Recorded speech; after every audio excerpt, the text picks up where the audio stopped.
Wis ora percaya karo ponakan. Cacah candhi sewu sing kaya mangkene akeh iki seurung wis banggep kurang. Emang lho yo tenan sama sawet dadi niku 999 ngapusi niku kreseng siji. Piye? Kudu sewu.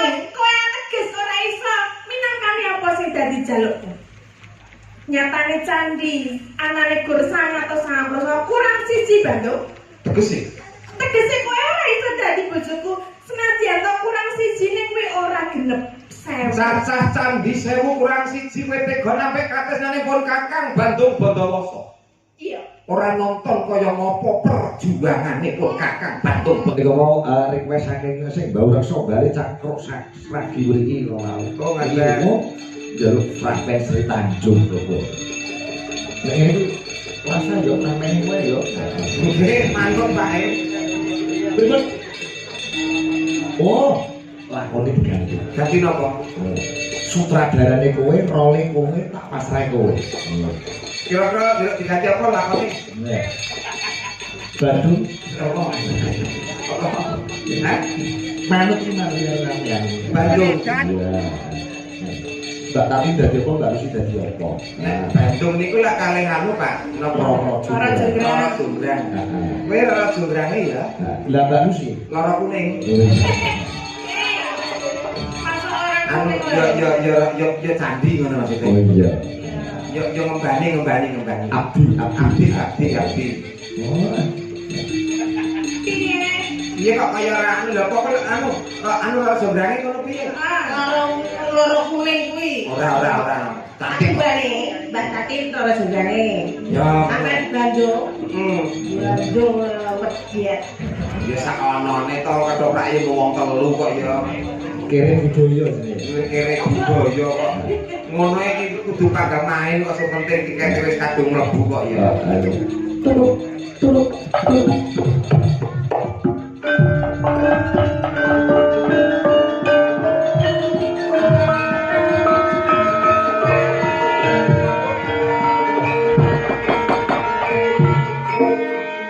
Nuwun para pamirsa. Wilujeng dalu, wilujeng pepanggihan. Kaliyan kulawarga ketoprak rindu order. Ingkang mijil saking dalemipun piyambak-piyambak. Dalu punika panenggelar lampahan Bandung Bondowoso. Wondene ingkang dados Bandung Bondowoso Bagus Dion. Bagus. Dion. Rara Jonggrang katindakaken dening Mbak Tatin Tito. Ombang. Yakin tadi kode arep sih. Nggih nggih kula ngaten. Ombang. Tindakan dening Mbak Lucy Brahman. Mangkat ora mangkat, budal ora budal, penonton telu tetep diangkatke. Wilujeng dalu para pamriksa kanthi lampahan Bandung Bondowoso Yen ora nembung ora krasa. Bandung Bondowoso. Kados pundi? Monggo sampun pirsani sesarengan. Nuwun, matur nuwun.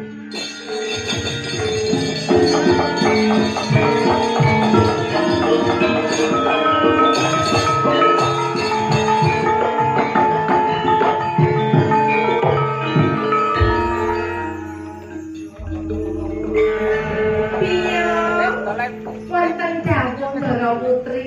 Iki kahanane kok dadi kaya ngene iki to piye to? Wonten menapa kok Ndara Putri kok sajake penggalipun nembe sumpah lho penjara. Iki kabeh kahanan kabeh prajurit wis padha mati lho ya.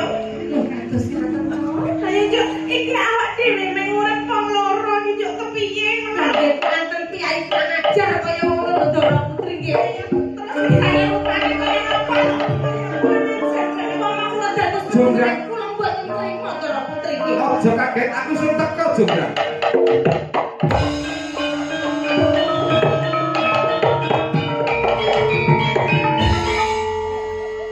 Aku pengen Bandung kaya lara kencing manis. Bandung iki sak gagah ngono.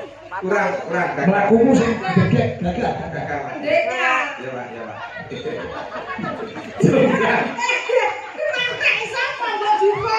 Apa? Kok ketelemen mbok dicukur? Dicukur sik. Astaga. Aku lender-lender kene terus iki mau anu katut ngono. Lah nek kaya ngene ya repot to wong omah. Kadang laki kesatria. Biyane Ya, lagi. rambute ngono. Jadi sebenarnya ya. Masa bebiak sik. Katut Pak mriki Pak. Loro jungkrak. Loro jungkrak. Kaget aku sing teko loro Ora jungkrak. ngaku kaget to. Piye Pak? Aku sing teko wong ayu. Aku sing teko ayu.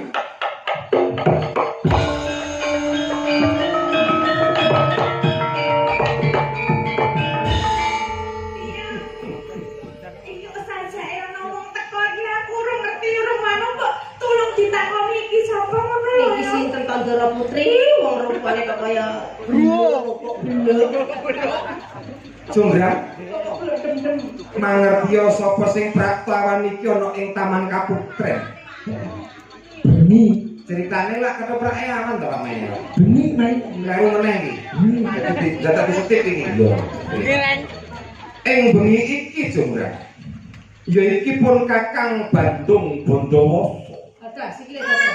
Iki tak jenenge Bandung Bandaransamu. Yo, Cilik kene iki. yo urung abot. Ana niki. Ana iki. Ya, iki lho ketoke sing Bisa cilik lho. Kurang gede. Kurang. Terus musuh. Kemudian Kan Terus rasane iso dadi gede semangate. Upamane ora doyan mangan, doyan mangan dadi seger awake gede lho iki. iya. Gitu Pak. Guyub. Urung. Jungkrak, apa? aku sing teko Jungkrak. Wis ngerti. Iya. Iya. Ora ana liya teko kono kene mung sawiji kepengin nganti sliramu gelem dadi bojoku Jungkrak. Ora bisa. Piye? Aku ora tresno karo kowe lho. Lho, Kowe nek sing mateni sedulurku ta? pancen mangkono. Terus ibaratnya aku ki duwe ati lho. Nek jenenge keluarga aku mati, terus kowe kok arep dadi bojoku iki, terus rasamu ning ndi? Lho, sandene nopo kuwi? Ibare kowe kok sing mateni bendoro. Ayo, kowe sing mateni bendoroku. Kemudian Bendoro putriku alus ora apa-apa nanging aku iki ya iso mateni kowe kuwi. Iki sapa Jungkrak? Kowe biyung-bang sing tak tresnani. Tak kira gapura iki maksudnya. lah gak ketemu sendek. Lek kula Pak, Kok kok Bu sendek iki? lah nggih kok gapura kok. Gelem lewat di marang pun Kakang sliramu bakal mukti uripmu Jungkrak. Ora bisa banget. Jenenge tresna kuwi ora kena dipaksa. Tresna kuwi anane seneng karo seneng. Kowe seneng karo aku, aku seneng karo kowe. Kowe lek jalan. Ora kena dieman iki bocah. Mangartya Jungkrak, sapa kang dadi lanange jagat ya iki pun Kakang Bandung Bondowoso. Sapa kang dadi sektine jagat ya iki pun Kakang Bandung Bondowoso. Sing dadi sugih jagat ora ana liya ya mung iki pun Kakang Bandung Bondowoso. Njaluk apa wae bakal ndak turuti waton gelem ladi marang pun Kakang Jungkrak. Nanging aku ora tresna karo kowe Bandung. Apa njaluk tak rudo paksa kowe Jungkrak? Kok tak Bandung? Piye? Kok Piye? piye? Aku Andara, iki ki aku disuruh. Piye aku disuruh aku resmi koyo ala iki gawe cetek geni mawon to gara-gara rupane kaya ngono tapi dipecandhake mawon. Apa kamu sih bae padahal ngeten iki lho kok. Ya suwun. Ngoten iki lho boten ngoco kok niku kok temen kare panjenengan lho kok ya. Nek dados panjenengan lho boten trimo jenengan paneni. Jenengan niku nggih kesatria Mas Wedok. Ini lho Bandung. Piye Jungkrak? Aku gelem dadi bojomu nek Kalah. Kosek. Gelem dadi bojoku Jungkrak. Kosek artine Lakon aku ikut-ikut karo kowe Jungkrak. Bandung kok ngasih tak kupingmu. Iya. Aku gelem dadi bojomu nek aku duwe bebono. Apa kang dadi bebanane bakal tak wujudke Jungkrak. Jograk. Aku kepengin duwe bayi cacahe 1000 sajroning sewengi. Candi dudu bayi. Bayi cacahe 1000 nek ningali piro? Wis setahun Bayi 1000 jroning sewengi. Wis dateng utuh bayi, utuh bayi. Aku kok bayangke lentung pucuk. Daya pananti kok. Karena aku candi cacahe 1000 sajroning sewengi sadurunge gagang esuk. Cacah candi sewengi. Sajroning 1000 jroning sewengi sadurunge para elok. esuk. Para esuk wis kudu dadi, kudu dadi. Yen kowe bisa nglaksanani Aja maneh kok mung cacah candi 1000 jroning sewengi. Njaluk tak tanggapi dalan kondang ki Sigit Ariyanto 30 taun 30 wengi kelakon kowe iki. yen mangkono mangkat. Mangkat opo tekno karo aku. Ora mengko ora sesuk ora kapan wong iki cacah candi 1000 dadi Jograk.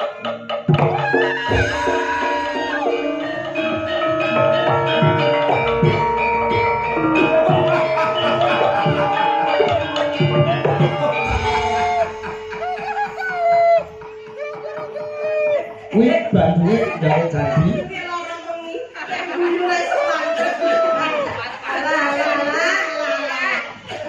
Aku abdine sing lanang. Doro Putri enggak pergi dari Putri. Iki sapa tuh? Sapa? Waduh, aku lu ngeneki wis nek Pak Sigit sik. Bojone ketoprak kok. Piye? Kowe kan nyambut gawe candi. Jadi Menapa sampun dipun penggalih dipun paring bobono datang si Culut. Bantu ngono Aku kae. jane iki ora tresno lho ya. Sapa Kang? Sapa Iya. Bantu. iki lho, maksudnya karo iki nyeluke sapa? Alah, reng. Karo iki nyeluke sapa? Kang Mas Bagas Koro. Oh, Kang Mas Bagas karo sasanipun kula menika mboten tresno kalian Bandung Bandawa nanging nggih kedah kula kan kedah kudu ngapusi ben kok Lah kan gawe candi kok malah lenger-lenger kaya ngono kae. Kono ben gawe candi, awake dhewe gawe bayi. Pak iki ki nambah-nambah anggaran. Wong ketopake wong telu melu-melu ya ngopo lho. Kene arep gawe candi malah kok gawe Jadi sudah bayi. ngomong ae tak buktekno ora tak bejeno Nek ngomong nek iso nek ora.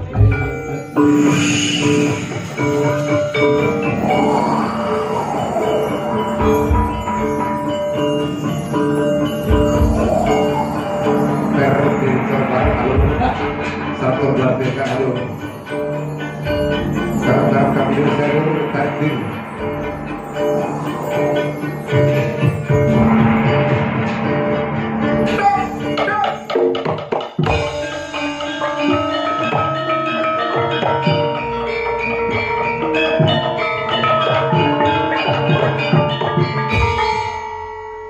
Bandeng, Jonggrang. apa wis kabeh mbok lakoni? Jajan di sewu. Jadi jonggrang. Makane. Ana wong kene ditubruk. Kok ini toh? Aku ini wis seneng selak-selak kemudu-mudu kok. Sembrono kok ngawur. Kurang ajar. Sakmono gedene kok. Ora Wong gedene sak tuku omas kok ora ora. Potong tak kowe tong kebo.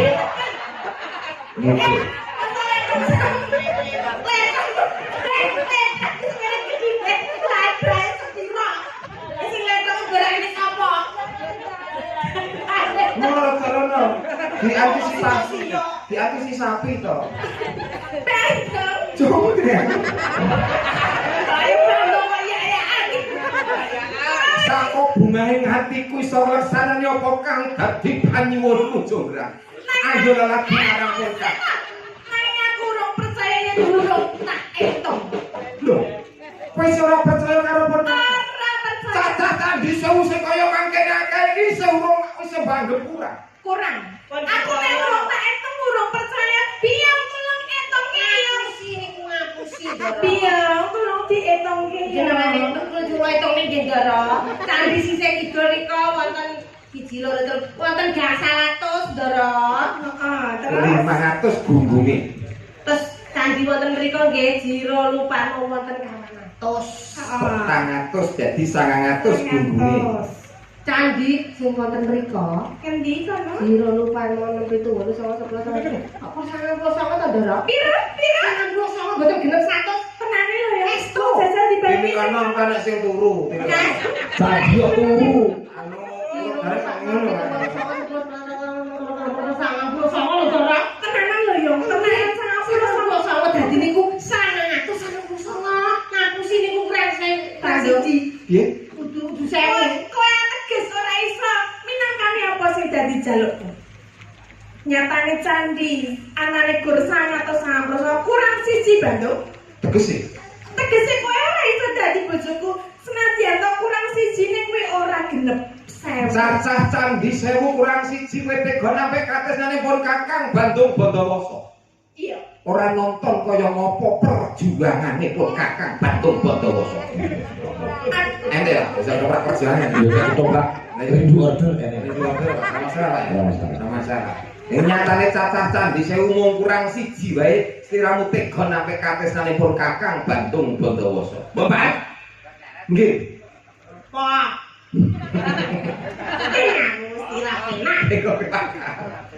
Cacah candi 1000 sing kurang siji, kowe sing jakepi Jogja.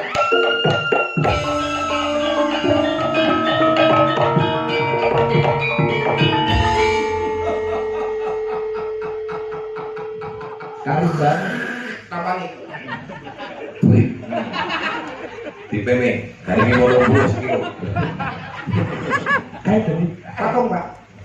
Patung. Jadi wis ra iso obah, Pak.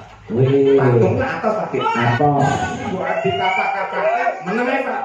Patung dadi watu lho, Pak. iya iya Iya. oh Bathuk musim klimis atos dadi watu. Yen wis kaya mangkene getun keduwung dadine sambato sapa pangeranmu, sambato sapa bapa biyungmu. Mripatmu sing blalak-blalak atos. pas Irungmu sing bangir nganti kaya pelorotan TK. Atos dadi watu. Aduh. sing atas apa meneh Lambemu sing tipis yen ngunek-unekke wong lanang nganti ora wani mulih mancing.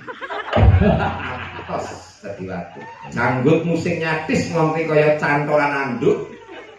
Atos dadi watu.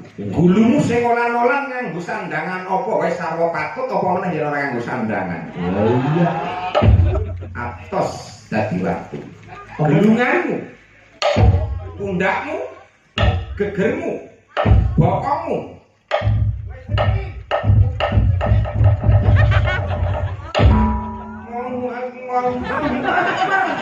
ada yang duduk Saiki ana gelungan mudhun dugi bokong atos.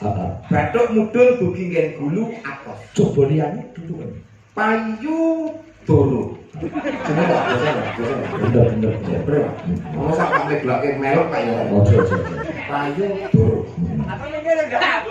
Lho. Siramu kepuntir juga. keteran angin Puntir.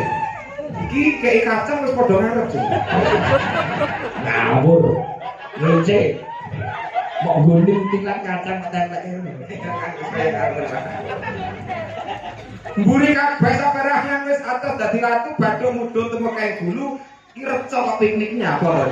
Cuma dhewe rono. Aja dipundang lho. Payu doro. Wah. Kene runtuk ana warawin jerit. Lho, jograk tok tok tok tok tok.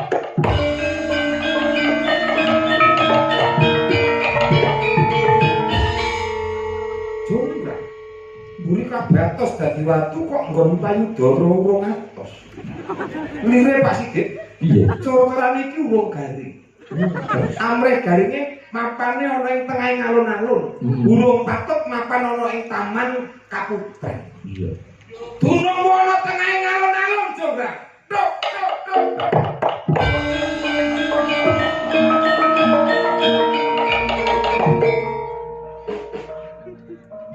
Tomben.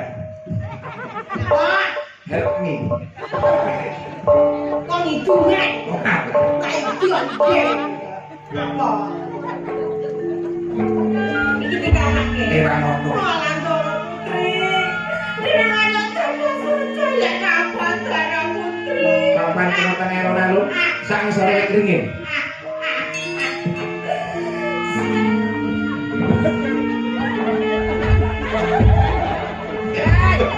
Oke, nyanyi medus. Kok anak-anak kajen.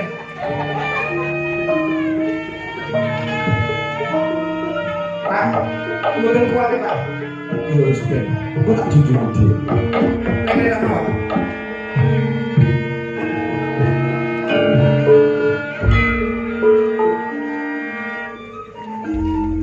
Para pamirsa, jangkepipun babaripun lakon Rara Jonggrang njing taun ngajeng pun lajengaken malih. Oh. Awit pendapatan kirang ketoprak bubar. Oh. Sampun Pak Dik. Sampun. Niku Iki lho, sudah di luar Jonggrang jadi pantesnya Denny. Oh, wongnya halus. dene niku. Apa ora mau-mau. Coba dia kate. Boyo kan ora jonggrang butuh sing piye halus to. Lah, kadene yo mau-mau kok Pak. Ayo yo sing halus ta. Ah, iki ngono kuwi. Ayo apa, Mbak? Ya kok. tak takon